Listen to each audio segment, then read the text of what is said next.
wanted to evaluate what's the place of giving hormones and also to evaluate two levels of doses for prostate cancer.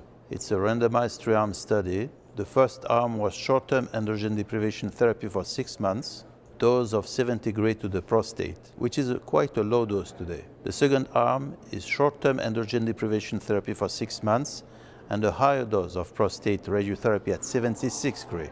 And the third arm was radiotherapy alone at 76 gray. So if you look at the 3 arms, you can raise 3 questions if you compare 2 by 2. Arm 1 and 2, you have the short-term androgen deprivation therapy with 2 levels of dose of radiotherapy to the prostate, 70 gray and 76 gray.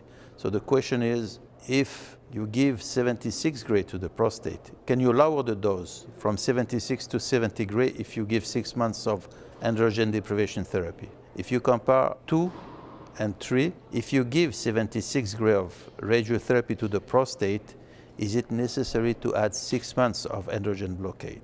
And if you compare arm 1 and 3, what is the best? To give radiotherapy alone at 76 gray or a lower dose of radiotherapy at 70 gray and add 6 months of hormones? What we did found is that if you give hormones at any level of dose, 70 gray or 76 gray, if you give 6 months in intermediate risk prostate cancer, you have better outcomes for biochemical control. And if you choose between 70 gray and 76 gray, the best arm for biochemical control is to give 6 months of androgen deprivation therapy and 76 gray. We found the same thing for disease-free survival. And in the 2 conditions, in biochemical control and in disease-free survival, even if you give 70 gray of radiotherapy to the prostate and you add 6 months of androgen deprivation therapy, it is better than giving radiotherapy alone.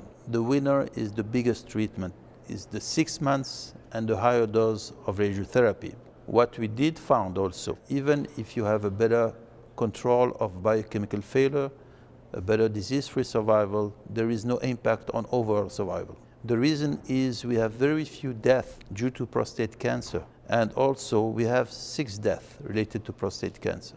And also we have 17 patients who develop metastasis. To prove a statistical difference in overall survival is very difficult. You need probably thousands of patients. It's not possible.